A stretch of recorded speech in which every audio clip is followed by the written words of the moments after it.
MPSC mind maps या YouTube चॅनलवर तुमच्या सर्वांचं मनापासून स्वागत आहे. तर या व्हिडिओमध्ये आपण बघणार आहोत, की आपण कशा पद्धतीने एआयच्या हेल्पने आपला स्टडी जो आहे तो प्रॉपर प्लॅन करू शकतो. जास्त इफेक्टिव्ह स्टडी आपण एआयच्या हेल्पने कशा पद्धतीने करू शकतो. थोडक्यात हे आपण या व्हिडिओमध्ये बघणार आहोत.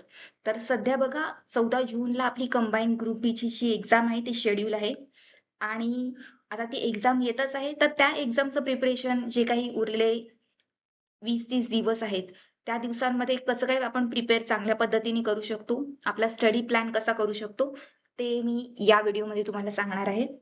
तर चला मग लगेचच सुरुवात करूया. तर मी इथे एआयमध्ये जेमिनायचा वापर करत आहे. बघा, Google जेमिनाय जे आहे, ते वापरून जे आहे, मी तुम्हाला सांगणार आहे, की कशा पद्धतीने आपण जो आता जी कंबाईन शेड्यूल आहे, त्याचं आपण प्रिपरेशन करणार आहोत. तर सगळ्यात पहिले म्हणजे प्रिपरेशन करण्याआधी आपल्याला आधीचे प्रिव्हियस इयर क्वेश्चन पेपर आहेत, ते एनालिसिस केले पाहिजेत आणि त्याचं एनालिसिस आपण जेमिनायकडे मागूया. तर त्या एनालिसिस मागण्यासाठी आपण पहिला प्रॉम्प्ट टाकूया, की please provide me a detail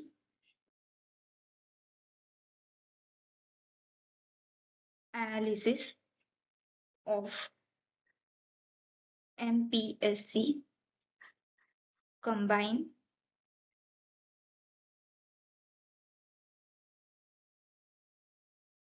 group B prelim examination examination for the year of 2015 to 2025. Okay. तर आपण एआय कडे मागे जे काही 10 वर्षांचे क्वेश्चन पेपर आहेत कंबाईन ग्रुप बी और ग्रुप बी चे आधी ग्रुप बी होती, त्याच्यानंतर 2018-19 पासून जे आहे ते कंबाईन झालेलं आहे. सो त्याचं आपण एनालिसिस जे आहे क्वेश्चन पेपर जे काही आहेत 15 ते 25 म्हणजे 10 वर्षाचे, त्याचं आपण एनालिसिस आपण एआय कडे मागूया. तर मी प्रॉम्प्ट टाकलाय. आता आपण तो एंटर करूया आणि बघूया काय एनालिसिस येतंय.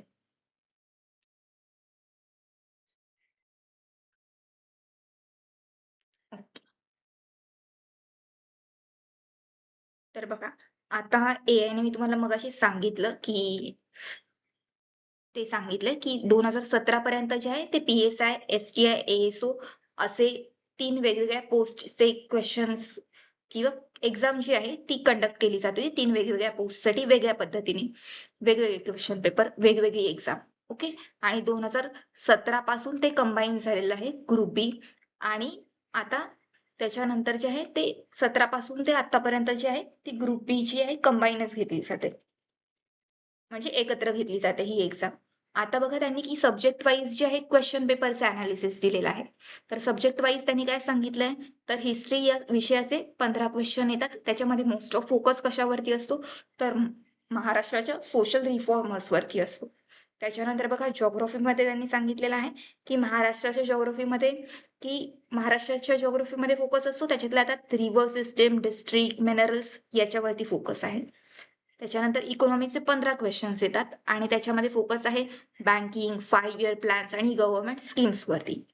पॉलिटीमध्ये 10 ते 15 क्वेश्चन्स येतात आणि त्याच्यामध्ये जे आहे ते पंचायत राज वरती फोकस केला जातो. त्याच्यानंतर जनरल सायन्सचे जे आहेत 15 क्वेश्चन आहेत आणि त्याच्यामध्ये पण डिफिकल्टी लेवल पण हाय आहे आणि क्वेश्चनचा फोकस आहे तो फिजिक्स आणि बायोलॉजीवरती आहे. मग त्यांनी सांगितले करंट अफेअर्सचे 15 प्रश्न येतात आणि त्याच्यामध्ये अ, 1 वर्षापर्यंतचं जे आहे ते कव्हर केलं जातं करंट अफेअर्स. ओके. आणि ह्यांनी काय सांगितलं, की मॅथ्स रिझनिंगचे पण 15 क्वेश्चन्स येतात आणि त्याच्यामध्ये पण जनरल मेंटल ॲबिलिटी आणि कॅल्क्युलेशनवरती आपल्याला क्वेशन विचारले जातात. ओके. तर अशा पद्धतीने आपल्याला त्यांनी एनालिसिस बघा दिलेलं आहे. त्याच्यानंतर त्यांनी सांगितलेलं आहे, की डिफिकल्टी लेव्हल कशी होती.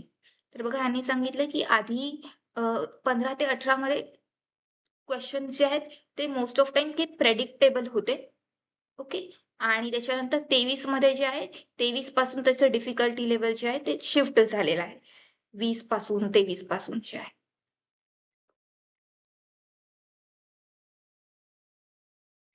ओके.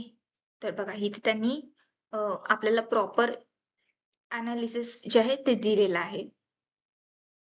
आता आपण त्यांच्याकडे असं मागूया, की आपल्याला क्वेश्चन पेपरचं ॲनालिसिस मिळालं का? किती क्वेशन्स कोणत्या टॉपिकवरती विचारले जातात आणि मोस्ट ऑफ फोकस कशावरती आहे? तर आता आपण एआयकडे मागूया, की हे जे काही ॲनालिसिस केलेलं आहे त्यांनी, तर त्याच्या बेसिसवरती आपल्याला 100 टॉपिक्सची लिस्ट दे. पुढे जे काही आपल्याला तयारी करायची आहे, अभ्यास करायचा आहे, त्याच्यासाठी मोस्ट इम्पोर्टंट 100 टॉपिक्स जे आहेत, त्याची लिस्ट दे. ओके, तर आपण आता प्रॉम्प्ट टाकूया, की on the basis of above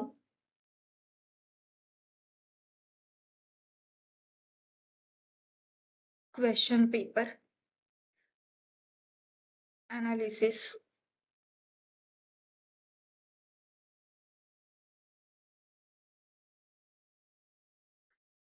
please provide me a list of 100 top most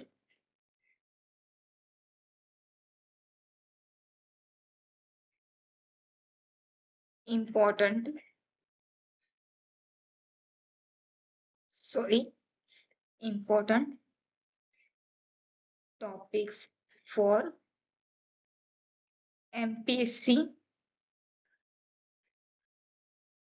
combine group B prelim examination. आता आपल्याकडे कंबाईन ग्रुप बी ची एक्झाम जवळ आहे, सो आपण त्याचं अनालिसिस करतोय. इन केस पुढे ज्या काही एक्झाम येतील त्याचं नाव तुम्ही इथे चेंज करून वापरू शकता, की कोणत्या एक्झामसाठी प्रिपेअर करताय आणि कोणत्या एक्झामचं तुम्हाला किती वर्षांसाठीचं अनालिसिस पाहिजे, कोणत्या एक्झामसाठी तुम्ही प्रिपेअर करताय त्याचं नाव टाकायचं आणि त्याचे टॉपिक्स जे आहेत ते आपण मागायचे. ठीक आहे, आपण प्रॉम्प्ट एंटर केलेला आहे आणि लिस्ट बघूया कशी येते.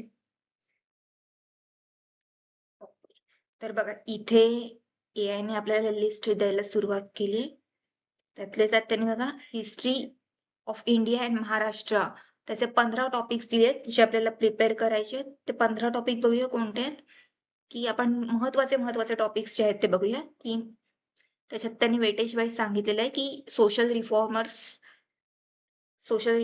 आहेत. त्याच्यानंतर कोणते जे सोशल ऑर्गनायझेशन्स आहेत, फॉर एक्झाम्पल परमहंस सभा दिली आहे, प्रार्थना समाज दिलाय.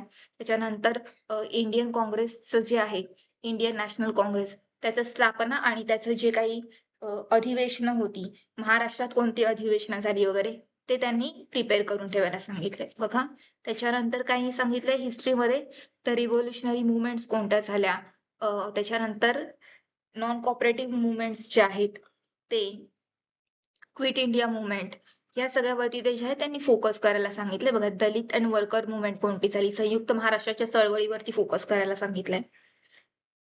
आता जॉग्रफीसाठी कोणते 15 टॉपिक दिले आहेत बघा. जॉग्रफीमध्ये त्यांनी जे काही महाराष्ट्राचे भाग आहेत, कोकण आहे, सह्याद्री आहे, देश आहे, ओके, त्याचा फोकस करायला सांगितलंय. नदी रिव्हर सिस्टीम मध्ये कसं टॉपिक्स दिलेत. सो असे टोटल आपल्याला जे आहेत ते एआयने आता 100 टॉपिक्स जे आहेत प्रिपेअर करायला दिलेले आहेत. ओके, प्रत्येक सब्जेक्टचे त्यांनी 15-15 टॉपिक इम्पॉर्टंट कोणते आहेत ते दिले आहेत. आता बघा, पॉलिटीमध्ये दिलंय की कॉन्स्टिट्यूशनचं मेकिंग इम्पॉर्टंट आहे, फंडामेंटल राईट्स दिले आहेत, डीपीएसपी, पार्लिमेंटरी सिस्टीम. ओके, तर ह्या टॉपिक्स वरती आपण 100 टॉपिक्सची आपल्याला एआयने लिस्ट दिली आहे प्रॉपर. तुम्हाला वाटल्यास ही जी लिस्ट आहे ती तुम्ही पीडीएफ फॉर्मॅटमध्ये मागू शकता, जेणेकरून तुम्ही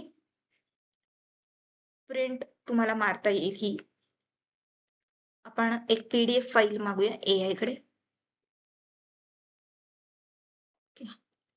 आपला प्रॉम्प्ट आपण कॉपी करूया आणि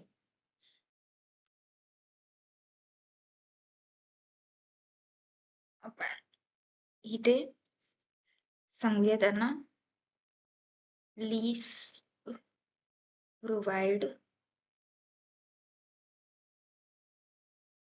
लिस्ट इन पीडीएफ फॉर्मॅट.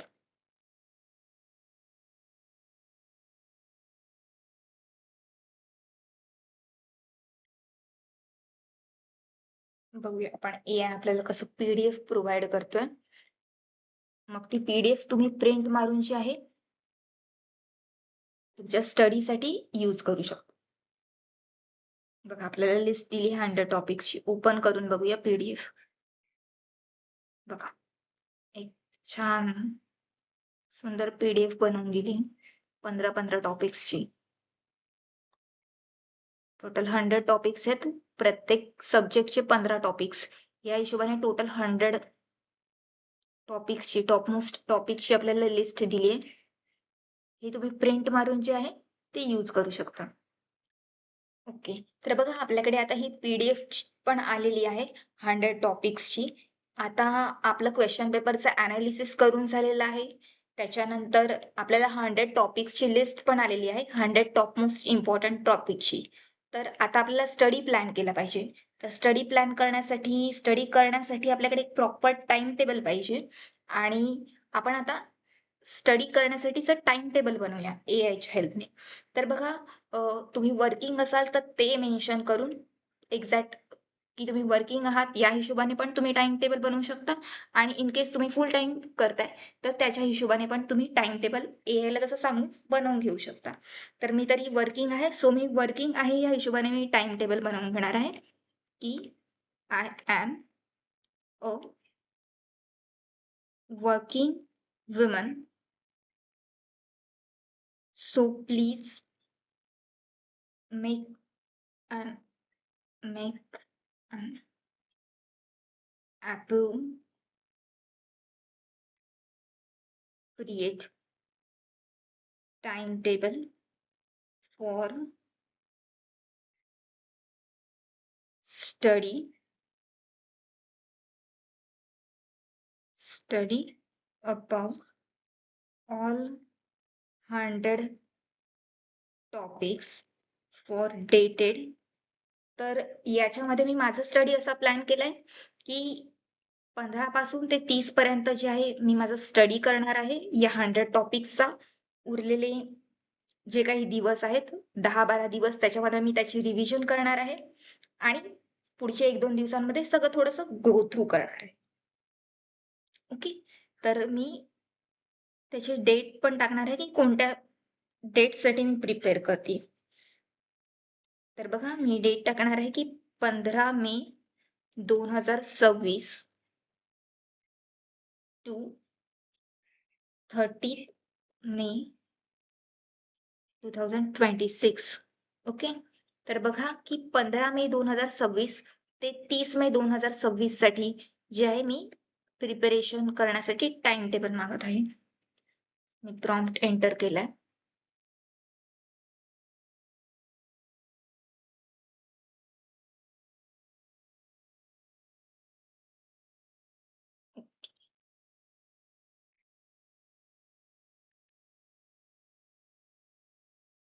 तर बघा त्यांनी सांगितलंय की तुमच्याकडे 16 दिवस आहेत. तर त्याच्यामध्ये तुम्हाला 100 टॉपिक्स कसे प्रिपेअर करायचे तर त्यांनी सांगितलंय. प्रॉपर टाइम टेबलच दिलाय. बघा 15 ते 16 त्यांनी मला सांगितलंय की सायन्सवरती मॉर्निंगला 2 तास सायन्सवरती फोकस करा.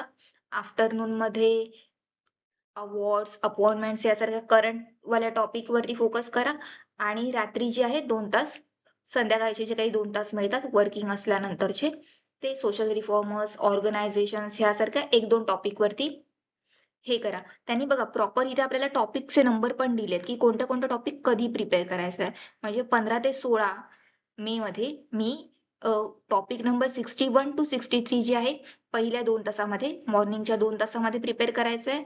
आफ्टरनूनमध्ये टॉपिक नंबर 19, 92 प्रिपेअर करायचा आहे आणि टॉपिक नंबर 1, 2 मी रात्री प्रिपेअर करायचं आहे. म्हणजे प्रॉपर त्यांनी कोणते टॉपिक जे आहेत टॉपिकच्या नंबर वाईज अगदी दिलंय.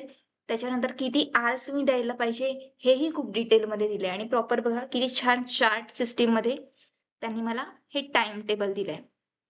तर खूप छान असे टिप पण त्यांनी दिल्यात की तुम्ही ऑडिओ पण ऐकू शकता आणि काही सजेशन्स पण त्यांनी दिलेत की कसं करायचंय. त्याच्यानंतर बघा त्यांनी असं सांगितलंय की use 17 May to 24 May to double your study time.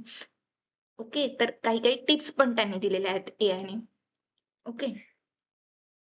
तर या व्हिडिओमधून आपण बघितलेलं आहे, की आपण आता एआय बूममध्ये आहेच, तर पण त्याचा वापर आपण स्टडीसाठी पण किती इफेक्टिव्हली करू शकतो, हे आजच्या व्हिडिओमध्ये आपण बघितलं. हा व्हिडिओ तुम्हाला आवडला असेल तर नक्कीच आमचे चॅनल जे आहे ते लाईक करा, शेअर करा आणि हा व्हिडिओ खूप साऱ्या लोकांपर्यंत पोहोचवा आणि चॅनल सबस्क्राईब करायला विसरू नका. तुम्हाला हा व्हिडिओ आवडला असेल तर नक्कीच खाली काही कमेंट्स करा. सो आणि टिप्स द्या, ज्याच्याने आपण अजून ह्याच्यामध्ये इम्प्रुव्हायझेशन करू शकतो आणि ही सीरीज जी आहे आपली एआयच्या हेल्पने आपण कसं काही मोर चांगल्या पद्धतीने इफेक्टिव्हली स्टडी करू शकतो, ती आपण कंटिन्यू करूया. तर हा व्हिडिओ पूर्ण बघितल्याबद्दल तुमच्या सगळ्यांचे मनापासून आभार. Thank you very much.